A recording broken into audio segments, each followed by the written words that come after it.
Thank you so much for the third of my new webinars, Chaos to Connection. So it's about how to unlock the number one communication secret to end the fights in your marriage. And you can do this with or without him, without waiting for him to change. And the main reason is to not pass it on, not pass on the pain to your kids. And today or tonight here in Denver, I'm going to reveal a truth that no other coach, counselor, or therapist will tell you. So welcome so much to all of you joining me today. Oh, Jeanette, you're on with camera. Let me just change that quickly. You that here we go. Super. So excited that you guys are here. So just for those who don't know me and don't know what they're tuning into, Cookie, this is for you. This is for ambitious wives who are wanting to create a better relationship and stop fighting. That's your want. And you're willing to look at what you can do right now. And you're open to a new path and a different way than what you've done before. And you're ready to finally get a different result by thinking and acting different. Does this sound like you? Please answer yes or no in the chat. You have a lot of love for your husband. If you're not married now, you had a lot of love for whomever you were married to. And if you're not married, you're in a committed relationship and you have a lot of love for your partner. But it just comes out the wrong way sometimes. So I'd love to hear if you can answer yes to the first and the second question, if you can find the chat. Do you sometimes send long text messages to explain something to your husband? So either of this resonate, is this you? Then you're in the right place. And do you sometimes think, if only I understood this one little thing, then everything would be great? Let me just see the chat quickly. Oh, okay. So not too often sending long text messages. Okay, so we can be different profiles. I'm expressive. I'm what I call an ego narcissist. So I send a lot of text messages. Sorry about the lighting, by the way. This is how it's going to be. So, see if I can change the slides. If you try to explain your emotions to your man, I would love to know that. And if you're watching on replay, please tell me. Okay, yes. Is this yes to the explaining part? Just put a note of that. This is super important. Make a mental note whenever you're trying to explain something to your husband. This becomes very important. Okay. I'm curious to see what the chat says. Yes. Okay, cool. So who's this not for? So it's for you, definitely, if you're trying to explain it and if you have a lot of love and it just comes out the wrong way. But this is not for you if you want to wait for him to change, or if you want wait for him to do X, Y, Z. Or here it says Y said X. If you want to be right about your story, which basically is to be right about his wrongs and your own innocence, speaking about the explanations, it's not for you if you want to be right about your story. It's not for you if you are not open to a new path and a different way. If you want to go down the same route, same method you've done so far, this is not for you. This is not for you if you're not ready to try something new. What I call look at your own ass. Sorry the language, but if you're not ready to try to look at it with fresh eyes and do something new, this is not for you. So to get the life and to get the love life that you deserve, you get to be willing. You don't need to be able. So that's the most important part. So welcome to you if you're willing. So do you dream of and want some of this? To speak your truth when needed in a loving, kind way. Do you dream of a peaceful love existence? And that's regardless of how they are. I used to phrase it as showing up no matter what goes on around you, right? No matter what's happening in the house. Show up as a loving mother, wife, and woman. And do you want your relationship to flourish with love so your life is fulfilled emotionally? I know someone here does. If that's you, you're in the right place. Do you ever think and want this? To stop being so angry. I know I did. That was my main thing for a long time. And do you feel deep down that what you're doing does not work? then stay with me. And this was me for so long, and still sometimes, yeah, I felt like a failure at love. I'd love to know if that's how you feel deep down. Do you feel stuck and powerless sometimes? And do you feel I'm so managed by my emotions? If that's you, then you're my crowd, my audience. And if you sometimes tell yourself this, do you that? Do you tell yourself, I'll never change, this will never change, we can't live together when XYZ? For me, it was the mess. So my story was, we can't live together and be happy when he lives so messy. It can also be economy, other practical things. Yes, yes, yes. Okay. So this is the deep, deep, deep down thoughts that you might not be aware of, and but I had these deep, deep down. It was, I'm destroying everything myself. Again, that was like the worst feeling. And then I'm afraid of hurting my kids and damaging my family. If you have these thoughts deep, deep down inside yourself, stay tuned. Stay tuned till the end. Don't leave. Or catch a replay, connect with me, ask for help if that sounds like you, or anybody that you know. This is very vital because this is your opportunity to set yourself free from the prison of emotions that you've been trapped in. And when I'm talking about emotions, it's not the good, permanent love state of mind. When I talk about emotions, they go up and down, and they can become a prison for you. And if you're like me, you've been in that prison, and this is your opportunity to set yourself free with me. So for the next 45 to 60 minutes, here's what I'll do. I'll give you the key to real communication that no one talks about, and show you that it does work, that it works even after failing. Love is still a choice you have. That might make more sense to you at the end of this masterclass. But this is what I'm going to do. I'm going to give you a simple, powerful homework so you can experience that it works, and that you still have a choice, a loving choice, no matter what goes on around you, no matter what you've just done, failed, you still have the choice. Always. It doesn't feel like it. That gives you the opportunity to go from powerless to powerful, in the sense that you have a choice. You feel empowered because you see you have choices. You don't feel stuck. And I want to inspire you to apply what you've learned today by making the number one promise together. And that, stay tuned for that, because that's so powerful and so simple, and it's so mind-blowing at the same time. Last but not least, I will invite you to book a free 45-minute stop fighting session with me. And if you know somebody who really needs this, share that opportunity with them, because I will also share a testimonial of how that one conversation shifted somebody's entire love life. And I'll share my calendar link to book the free Stop Fighting session. So that was about you, who you are. This is me. My name is Samantha Kierkegaard Poulsen. It's a name that I made up in 2019. My birth name is Amanda Haywood, but I'm an author, speaker, and coach. Very important, the coaching part, to stop to interrupt the story that's going on. You get to be coached in a loving, kind, brutal way sometimes to stop that story. I'm also the founder of the 12 Steps to Lead with Love that you see here. That's me. And why should you listen to me? Yeah. There, because the main reason is failure is the key to greatness, or at least that's what I tell myself, and that's been the root of my success in this area, right? So I grew up in a war zone at home, extreme chaos, extreme fighting, and I brought that with me in my family. I created the exact same in my own family until I learned these steps to get you from chaos to connection that I'm going to take you through today.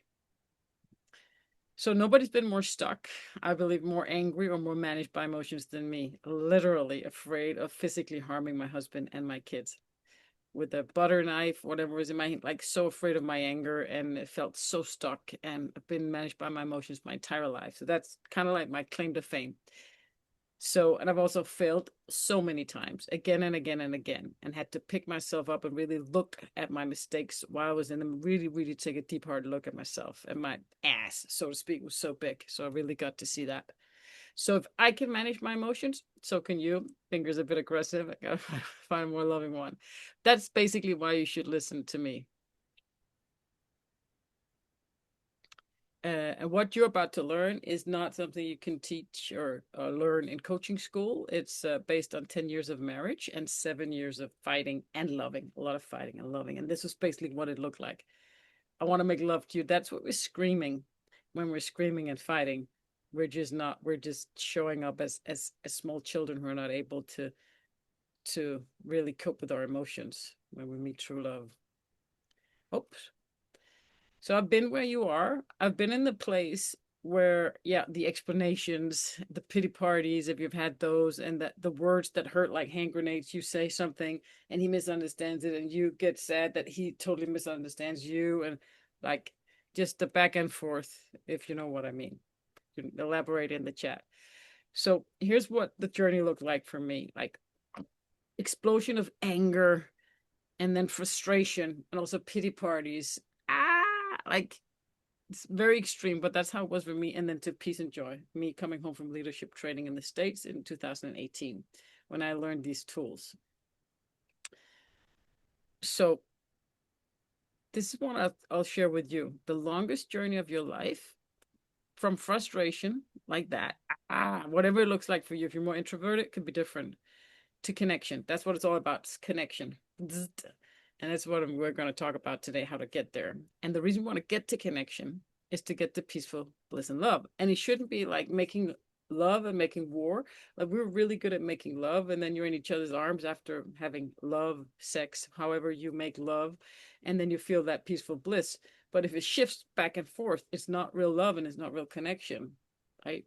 So there is a peaceful current, connection current that you can tap into that doesn't have anything to do with your outside circumstances. He's just here to teach you, to test it to you, right? So that's the journey. And this journey, the longest journey of your life, literally only takes 1 second. When you practice what I preach, if you do your homework, you will have experienced this.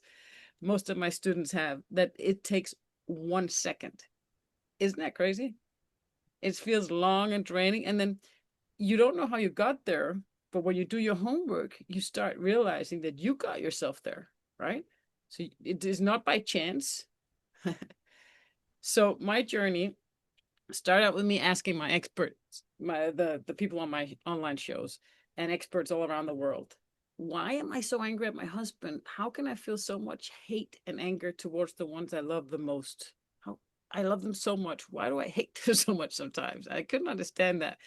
So I had a really genuine wish to figure that out and to change it, because I had to, because it was really extreme.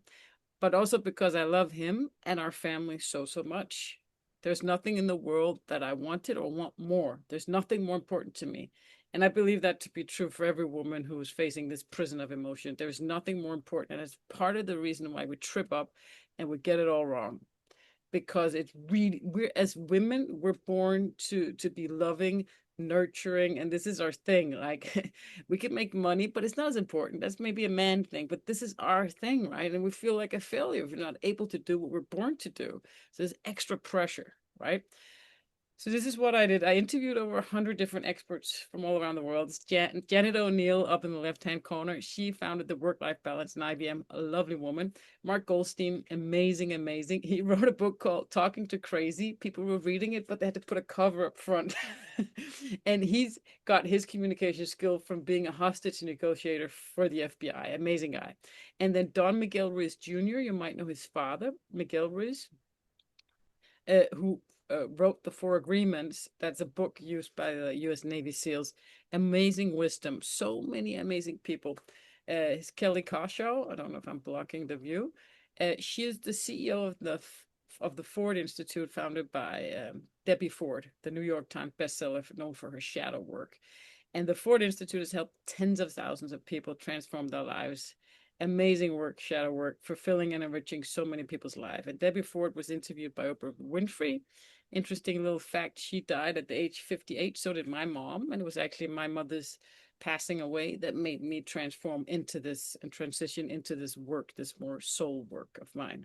but that's a story for another time. This is to show you the experts that I have collaborated with and who've helped me, and especially John Gray. I want to give a special thank to John Gray. He's done many, many interviews with me in sessions and live sessions of anger exorcism live, and really touched my heart. And the man has so much wisdom in this area.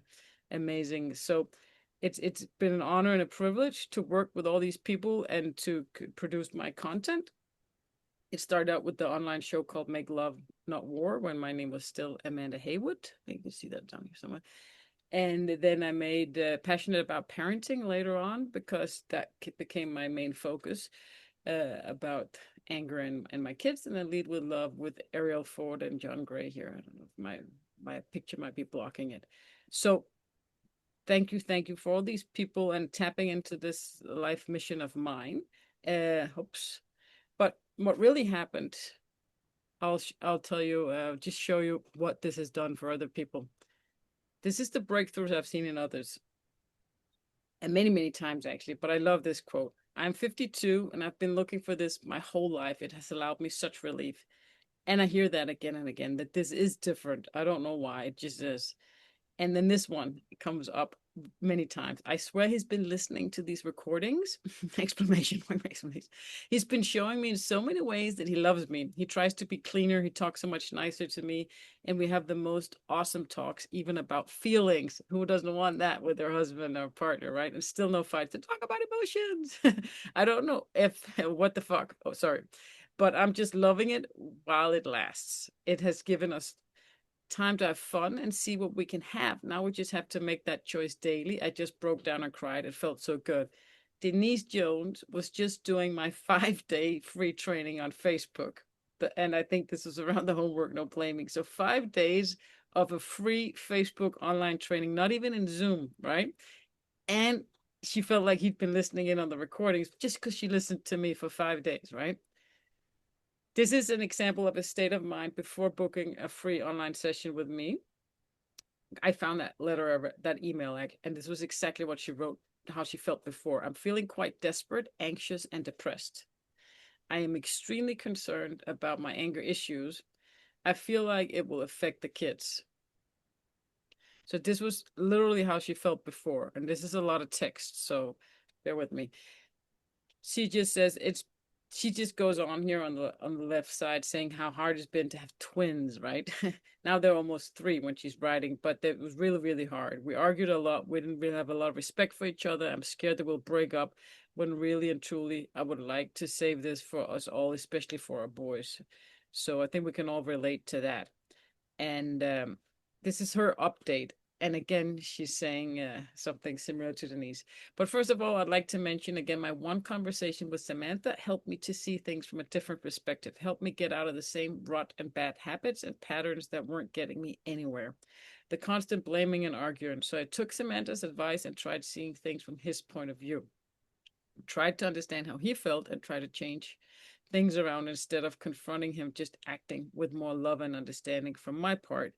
And I can tell you that it works when they see that you're not fighting or getting angry, just trying to forget the negativity and changing and becoming more positive. And it really does work. It really does work. And that's what I wanted to show with this.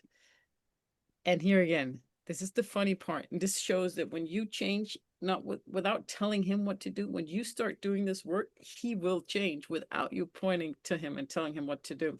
So even we're in a good place, after speaking to Samantha, this is just that one free call that you get to book with me. Maddie noticed that change in me and said to me, I don't know what you're doing, but keep doing it. And I love that quote. And there are other unexpected breakthroughs I've seen in people who do this work, like in their careers, they've had breakthroughs. So this is about leadership, leading yourself. And your husband and your kids are the best teachers to teach us leadership, because they trigger us the most.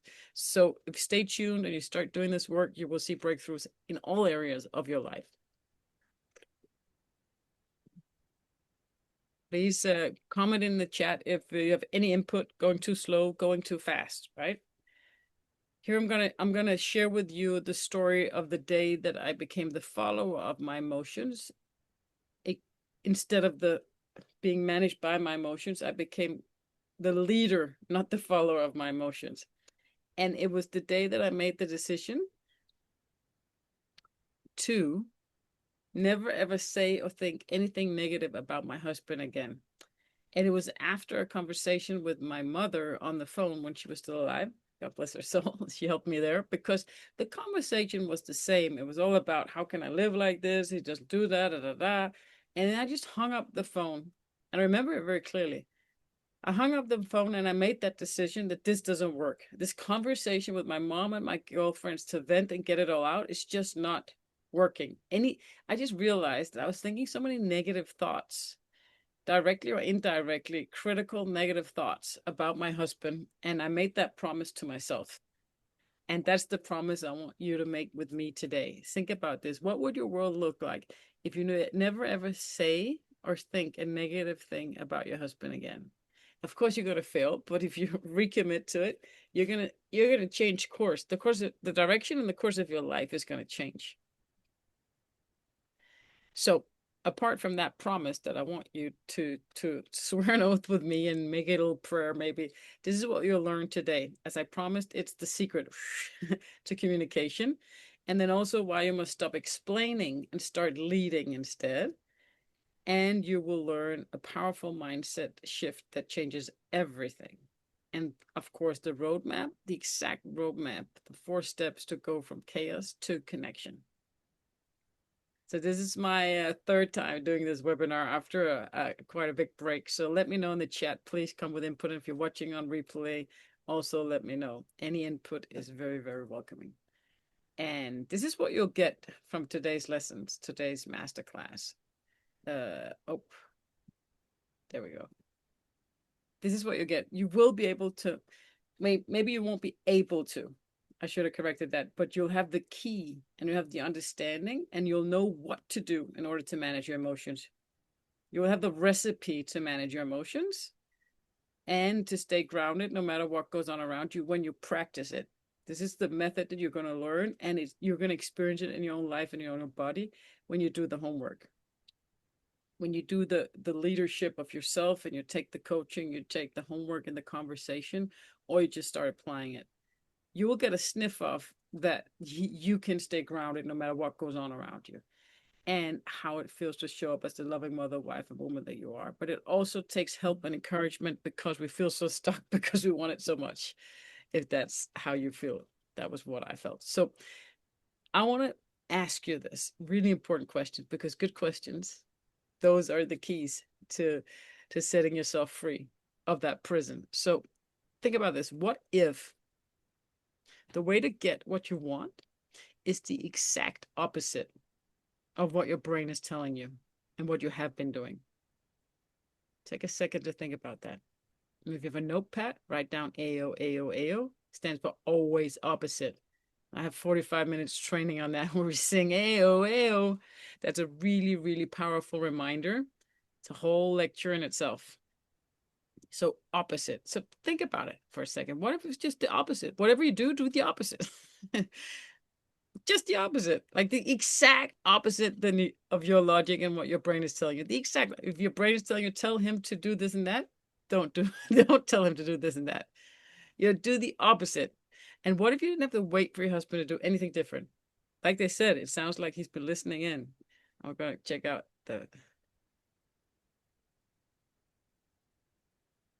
when do I know then when to make a decision based on managed emotions? I can see that I'm grounded and now don't want this. Not sure completely understand the question, but your brain is telling you a story right now, whatever that is. Your story may be that I'm grounded, I don't want him anymore. That's still a story, right? So that's just a story. So instant reactions, mine is to speak. If I do the opposite, mine is to act. If I do the opposite, so the opposite of speaking is listening and shutting up. The opposite of acting is waiting. If you're waiting, you do the opposite. You act. You just do the diametrically opposite of what is your instinct reaction, your knee-jerk reaction. Practice doing the opposite in any way or form, right? So if you're the opposite of me, what if you didn't, then it may be your husband and your partner who is always acting and speaking. But what if you can get everything, no matter what it looks like? What if you could get everything you want right now? And you didn't have to wait for it. When you learn leadership, you learn that that's literally possible. It's possible. You might not be able to, but if you're willing, you will see that when you do certain things and you think certain ways and certain stories are replaced with better questions, you will see that you can get everything you want right now. And that honesty loves speed, but it's honesty about you, honesty about your pity parties, honesty about your limiting beliefs, honesty about your bad stories. It's not honesty about him. Cut a big line in the sand and just look at you. Only you, your own ass, whatever it looks like. Giant ass, it can only be us, right? Him, he's doesn't matter. He's not part of this training. So what if you can get everything you want right now without waiting for him to change?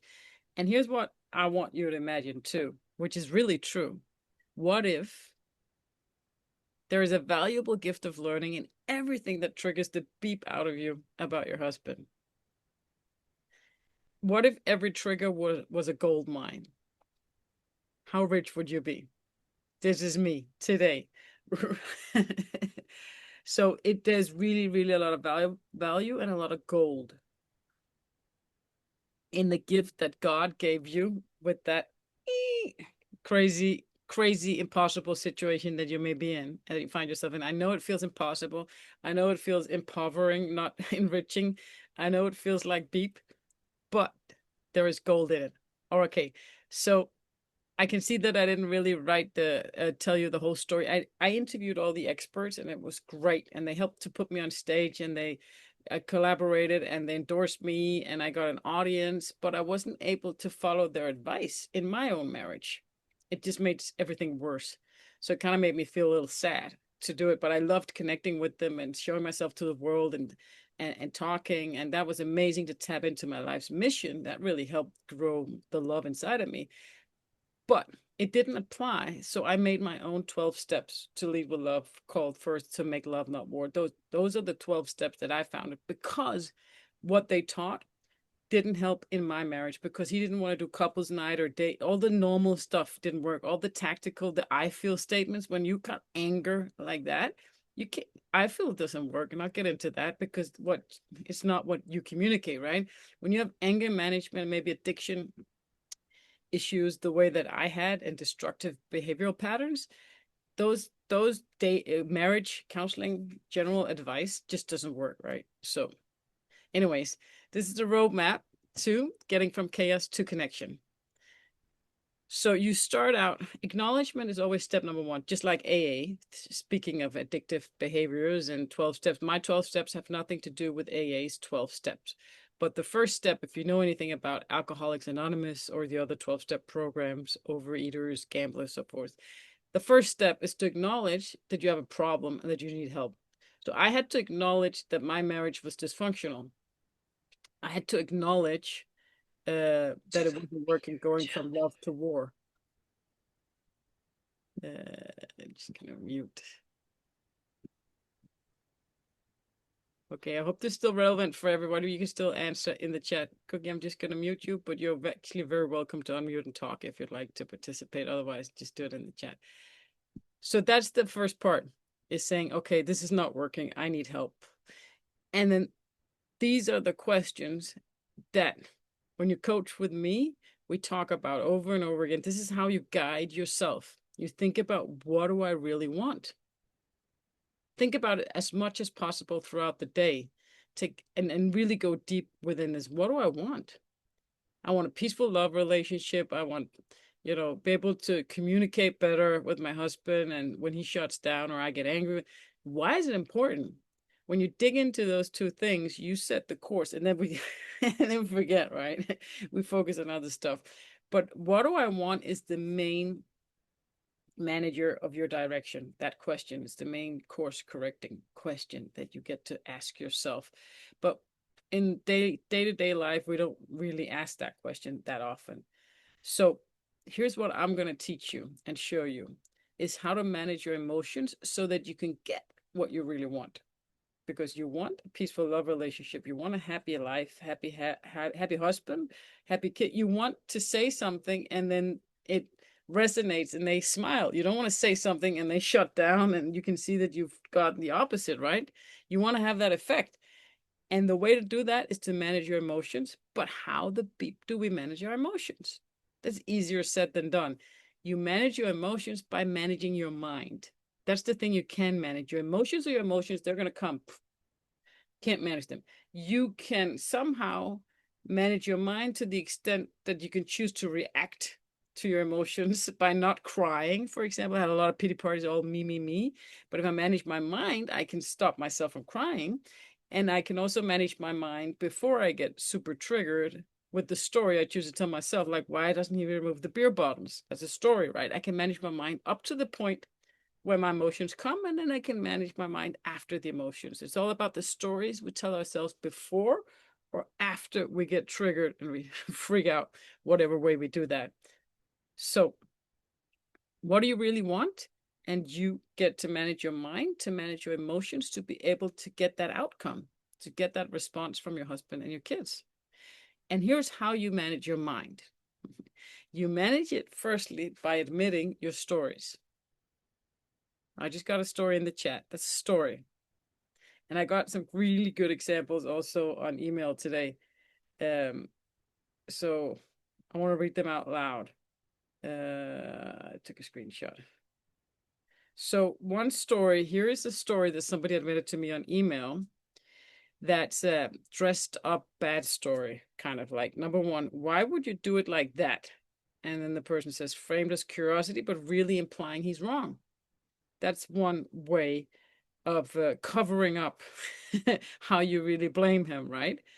And then there's a bad story underneath that sentence. Why would you do it like that? Or maybe you talk to your girlfriends about that.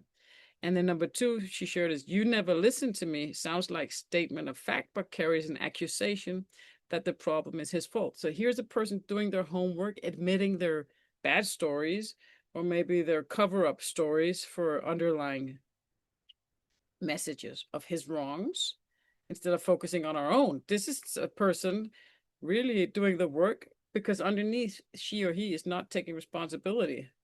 Like, why would you do it like that? That's not a question that's going to get you to connection, right? It's so you admit your stories, how, yeah, your bad stories about how it's all his fault, and it's whatever stories you're telling yourself, like, I married a loser, I can't live like this, he's never taking action, when I can't live like this and be happy when he's so messy, he never puts the kids' shoes in the right place. All these practical things that we're confronted with and that we do need to resolve somehow, they're bad stories. They're, and you're the one telling them, right? So uh let me know if you see a big bar of things here, a black bar in your screen that is covering up the text underneath here. Could you tell me that in the chat? That'd be great. I'll put it up here in case it does. So once you start admitting your stories, the bad ones, not the ones about how great he is, but the stories where it's his fault and you're okay, you didn't do anything wrong, like the explanations of your own bad behavior. Notice when you explain your bad behavior, you're making excuses and justification. That's a story. That's a bad one. Even though you think you're actually explaining why you did something bad, by explaining it, you get further away from connection and the truth. But I'll get into that in another session. So the next step, step number 3, is to stop that story. And that can be really, really hard sometimes, if not most of the time. So how do you stop the story when it's what you're confronted with? When you see the beer bottles on the table, when the communication is not working, he's shutting down, he doesn't want to talk, he doesn't want date nights, he doesn't want any of the solutions that your brain is pointing to. So how do you stop the story that he doesn't want to go on date nights? He doesn't want to do couples counseling. He doesn't want to do that. It's true. It's a fact. So what do? I'm stuck. You're still telling the story. So the only way to stop that story is to stop wanting to be right about it. Don't argue for it. Forget it. Maybe he doesn't want to go to couples counseling. Maybe this, that, and the other. You don't need to tell that story. You need to argue if there's no right or wrong. I remember when my kid came down and we were going to Copenhagen, we lived in separate apartments, and my husband sent him down without a jacket on, and we were catching the bus to Copenhagen. It was winter time, and every time at that point in time in my life, whenever he got the kids, because we split them up every second week, right? And he never had a jacket on. Like, I can't buy a jacket for my kid, like the oldest one. I can't buy it for a new jacket for him every week when it seemed like an impossible situation, but I'm still the one telling the story, and I had to stop the story and buy a new jacket when we got to Copenhagen. But it took me 20 minutes. You get to stop the story by not being right about it and not wanting to be right about it. Forget whatever you're arguing for, forget it. And number 4, because you can't tell a new story until you stop the old one. It's to tell a new story. And here's the promise that we briefly touched upon, is to never ever say or think a negative thing about your husband. That's the number 1 promise that will change your conversations, because you have all these underlying conversations that run all through the day, and they're mostly negative about your husband. And I get that they come from a place of love and wanting a better relationship. You have all the ambition. This is for ambitious wives. We just tell a deep load of bad stories. And so asking better questions, woo! No, write that down. Asking better questions. That is the way to lead your mind to manage your emotions. Better questions. I want to give you some examples of better questions. So here's the roadmap. Acknowledgement. Hone in on what you really want. Setting the course, and then having that inner compass, that northern star of what you want. The more you focus on and recite what you want and imagine it, the more you'll steer towards it and find evidence for what you want, not the opposite. We tend to find evidence that is not there, right? And then you tell a new story by asking better questions. So before we get into the better questions examples, here's the secret that we don't hear so often. I know I didn't in all the great advice that I got. So it doesn't matter how you communicate with him. Again, it's how you communicate with yourself. That's what matters. That's why I'm talking about the stories. It's our inner dialogue. Maybe with girlfriends and your mom, you also have that, but the inner dialogue that you're having with yourself, that's the most important. That's why in my coaching, we get to open up, and you can share the inner dialogue with me, not your husband. That's not going to work most of the time. So you get to admit, that's why I was here, I was saying in the slide before, admit your bad stories, right? Those top secret ones that we don't share, that, oh, I'm ruining everything again myself. I'm a failure at love. All those stories as well. But how you communicate, they're important, right? Because this is how you communicate with yourself, and then you end up ruining everything yourself, quote unquote. Okay, so in communication with your husband, your inner dialogue is important, because it's not what you say that matters. That's why normal couples counseling doesn't really work, because it's use I feel statements. It's still about the words. It's not about the underlying emotions, because what you say doesn't matter. It's how you feel in the moment when you say it. And basically, it's how you feel all the time. You're communicating with your feelings all the time. Like, you can measure that frequency around your heart. And that's at least 60 times bigger than the energetic field around your head. And the way to manage your emotions is literally your own inner dialogue, with or without your husband. That's it. It's your dialogue. It's what you look at. It's what you ask. The questions that you ask are going to manage your mind in a direction. Why doesn't he remove the beer bottles? Oh, he must not love me enough. He doesn't give a beep about me. He doesn't do this because that. Then you get an answer that's really bad. It's going to end up being an answer. He doesn't love me. He doesn't love me enough. It's not a good story. It's a bad question and a bad answer, right? So I'll get to what better questions you can ask and share that with you, because they're very simple. But here's why you must learn to manage your emotions. Here's why you must listen to me today to set yourself free. And it rhymes. If you don't manage your emotions, they manage you. It's as simple as that. And if they manage you, you may have a splendid time sometimes, but then sooner or later, you're going to not have such a splendid time. You're going to drive off a cliff, because sooner or later, or 99% or 90% of the time, insecurity is in the driver's seat when you're managed by your emotions. You're going to steer towards what you don't want, and you're going to drive off a cliff, because insecurity is going to be in the steering. We don't want insecurity to be behind the wheels, steering the car of your life or your love life. We don't want emotions or insecurity to be at the driver's seat. We want you, the better you, the real you, the loving you, right?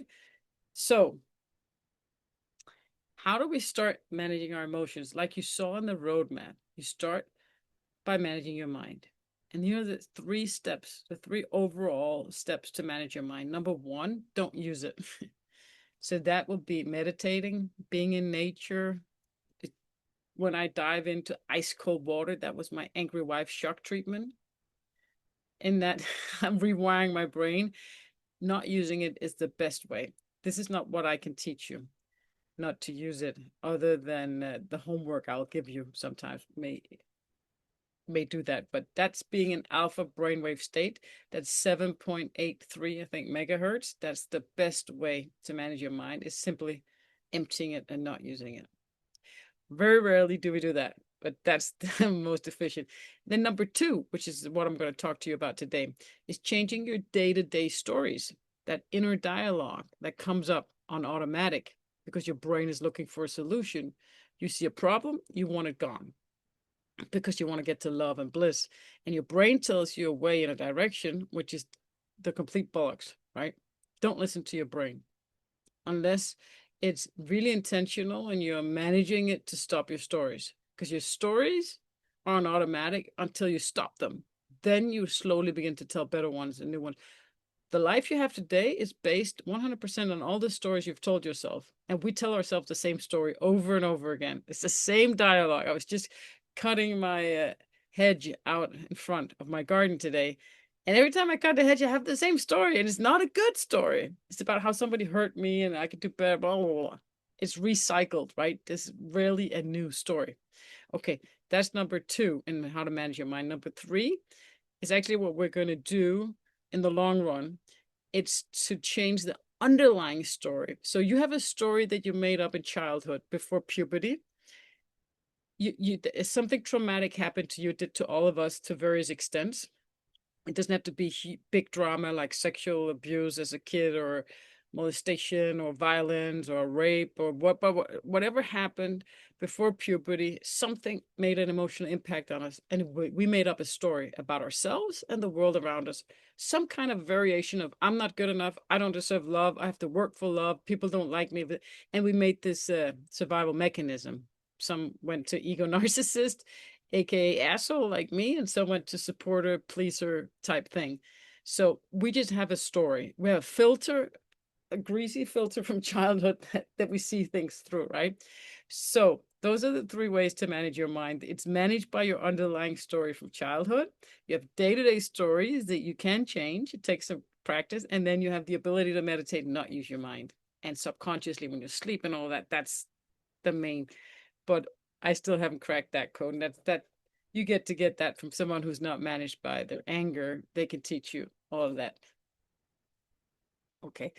So today we're going to focus on the number 2, your daily stories. Because your thoughts become your emotions, and your emotions shape your tone, and your tone shapes your communication that determines his response and the success of your communication. And basically, we want love and connection, but we also want him to do something practically, but we get to let go of that because we're not going to get it by telling him to do it, not in the long run. He's going to resent us for it. It's not a long-term solution to push him and tell him what to do. But if that's still what you're wanting, I can still get you there in a different way. Trust me. So clean up your mind. Clean it up. It's about removing verbal garbage. You want him to take out the trash? You take out the trash first. Trust me on this. That's what it's like to coach with me.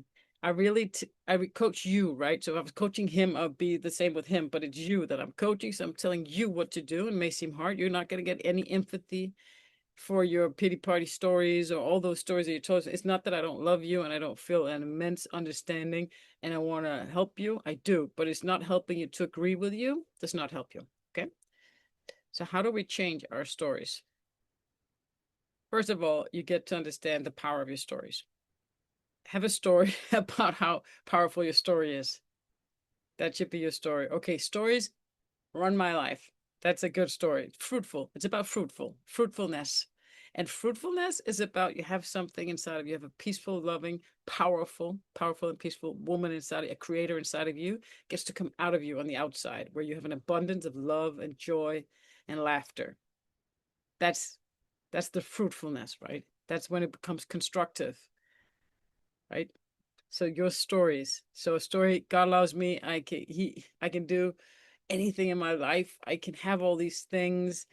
I just need to be open. I just need to see what I have. All these things. Those are good stories, right? We all have stories, tons of them.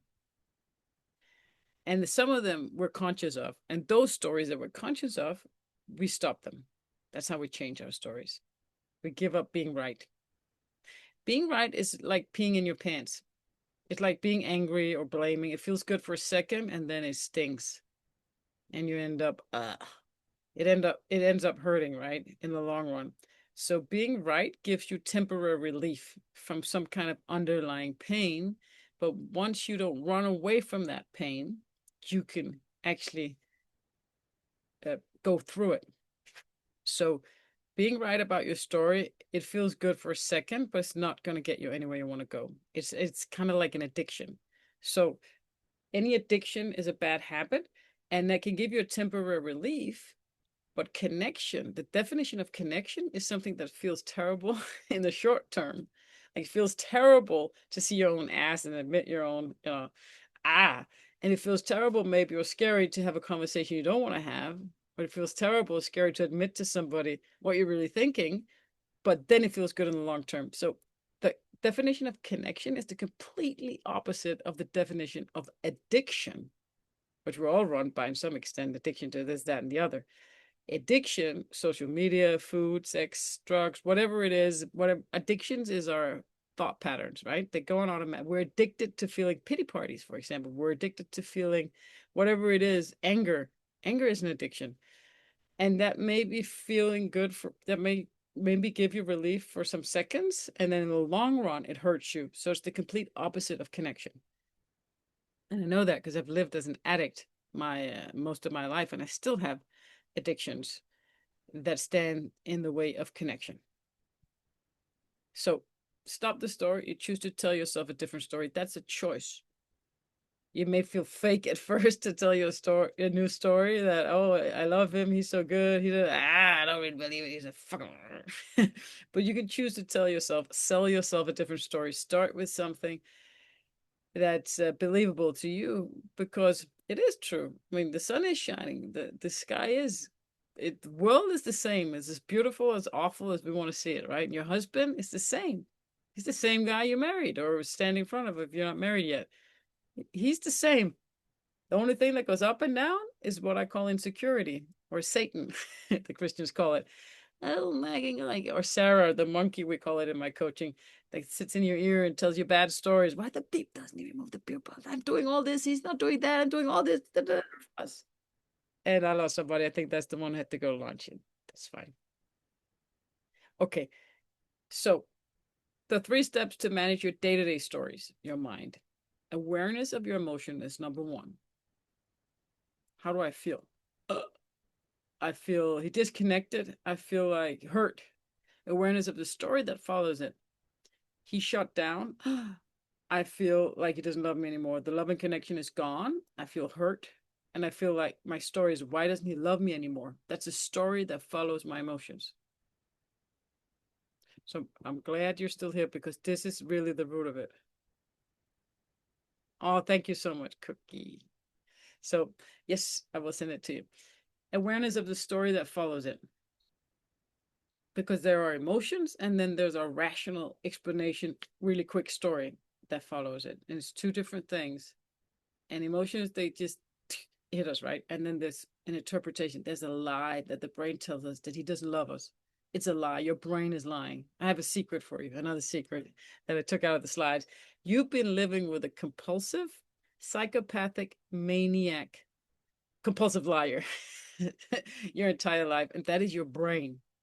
Your brain works against you. Your brain is like the devil. And it cheats you, and your emotions, they seduce you into pity parties, into stories that are not true, that you're not loved, and you find proof of it, but it's not Your brain is lying. Your husband loves you, and whether or not you should be with him, that's something you get to figure out when you learn to manage yourself with love and lead yourself with love.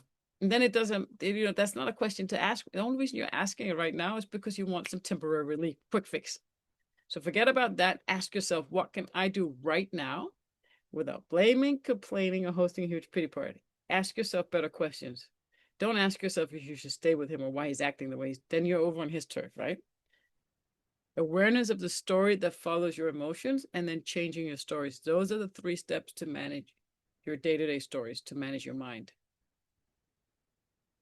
Stories is the same as explanations, as excuses, or what else? Yeah, basically conclusions that you make. As soon as you try to understand something, you're stopping the creation. That's the problem. There is kind of different forms of understanding. But as soon as I conclude something, oh, that's that and that and the other, then there's no more creation, right?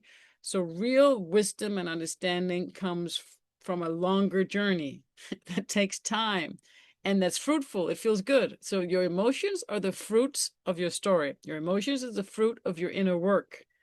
And I used to cry a lot. And whenever I cry, until my coach, Shanda, she was a business coach, but she said this, that you're making it all about you when you cry. It's super egoistic. And I am super egoistic. That's my thing. And crying is just me, boo-hoo. I mean, and sometimes if you're not like me, you get to cry and tell your emotions. That can be a beautiful, beautiful thing. But there's also truth about it being all about you, and it stands in the way of connection. So ego stands in the way of connection, whether it's supporter ego, you do all this for him and he doesn't do anything for you. It's still a story, but stop doing stuff you don't want to do. Do what you want to do, right? If you don't want to do something for him, don't do it. Do what makes you, your obligation is to make you happy, first of all. I went to the forest. I swam in the freezing ocean because I had to do something outside of the marriage. And then I got home. Actually, I did the interviews, and doing this work is what made me, produce a lot of love inside of me. That's your responsibility, to produce the love inside of you that makes you not clash with him and that makes you high vibe. And whether or not you're going to be with him doesn't matter. You do you. You do you. And that's inside of you. So what stories are you telling? I think my picture. What stories are you telling? Do you want to be right?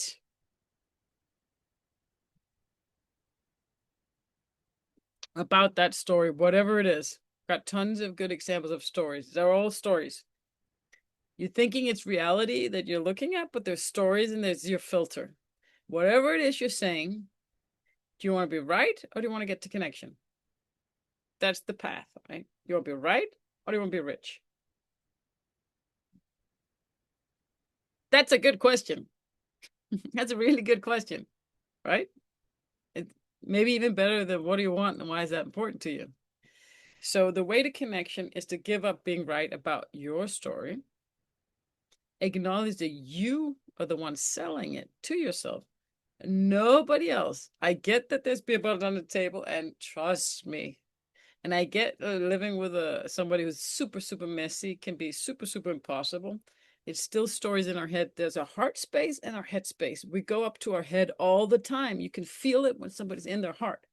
When you are in your heart and he's in your heart, that's where connection happens. You can get to your heart by asking better questions like, gee, I wonder how he feels when I talk to him like a little kid.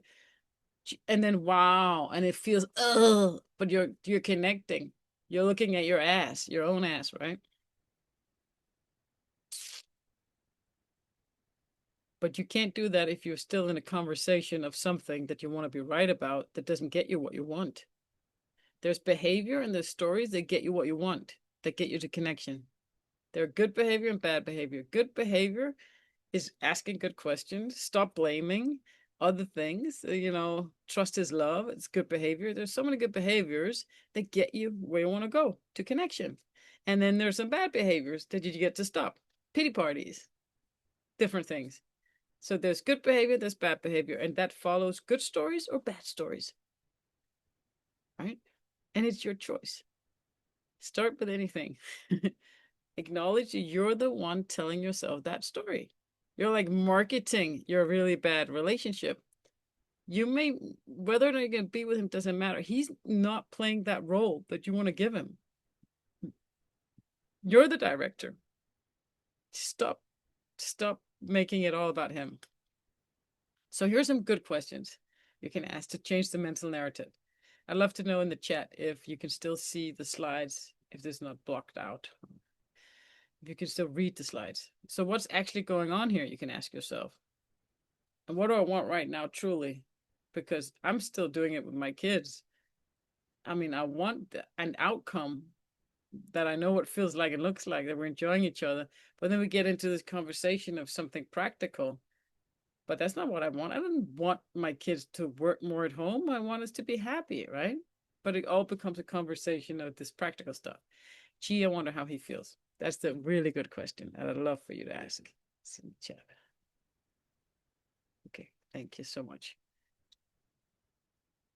So, can you see how that changes stuff when you ask, gee, I wonder how he feels? Let me know in replay or in the chat if asking that question makes you feel connected to him. Gee, I wonder how he feels when there's that. It totally changes your focus. I wonder how he feels. Oh, it's already been an hour. So to stop and course correct yourself, ask this. What can I do right now without blaming, complaining, or hosting a huge pity party? 3 really valuable questions. And AO, always do the opposite. Ask not what your country can do for you, but what you can do for your country. These are ways to remember stuff, right? How am I going to start this session? Book your free session right now at this journey. Acknowledge that you need help. I'm not going to play the testimonial today because I was going to cut it down anyway, but I will share my link with you who have requested the replay and who are watching right now. I'll send that to you. So you start the journey by practicing and by raising your hand and asking for help and booking the free session that you can get with me today by checking into my calendar. That's how you start. You start out by acknowledging I need help and you find somebody to help you. And then you do the other work. And I hope by now you can see how this is different than other stuff out there. And whatever works for you. If you coach with me, you're going to get a lot of honesty. And you're going to basically get to change that story. And then you get to coach the 12 steps that I developed, which are very practical. This theory that you listen to, but it's all about practical implementation. So you can listen to voice files and then you get the homework. You get 24 hours to do the homework. And I'd love to show you if you're interested. I have a whole other presentation where you can see the coaching and the amazing results and how it's going on and how intimate we get. We get to laugh, we get to cry, we get to like crying in the shower, literally while doing lives. You have somebody to talk to 24/7. You have that lifeline, but also a lifeline where it doesn't become a bitching party, so to speak. Sorry, my language, where you're led in your leadership because you need that so that you don't stay stuck in your story, right? So you need an outlet and an outreach, but also course correction in your thoughts, right? And then you need to do your homework, basically homework. So that's why I'm super happy someone replied with this amazing homework that they did. That the work is on you. That's why it's homework. But I take my responsibility as your coach very, very serious. You get to do the work, you get to receive it, and I get to offer it and always be there to offer new ways to implement it if it's not working, to look at what's working and what's not working, to ask you and to be there. But you also get to be the leader and lead yourself. So thank you so much for watching this. I will send the link to you who's asked for it. Practice makes perfect. Practice, practice, practice. Change habits one story at a time. Keep choosing honesty. And thank you for joining me. And honesty is about you, not about him. And honesty can look like, how do I really feel underneath it all? And yeah, that's the choice and the commitment. Never, ever say or think a negative thing about your husband. Make that promise and make that recommitment to fail and recommit whenever you thought about it. Because when you fail and recommit, you admit, okay, I wasn't living up to the promise. So you make the promise, but you also admit when you break it. And then you just celebrate. Woohoo! I can recommit to it. Now that I've broken it, I get to re-choose it. Choose again, Gabby Bernstein calls it. So that's the best choice and commitment you can make is to never ever say or think a negative thing about your husband ever again. Thank you so much. Thank you so much. It's an honor coaching you and teaching you. God bless.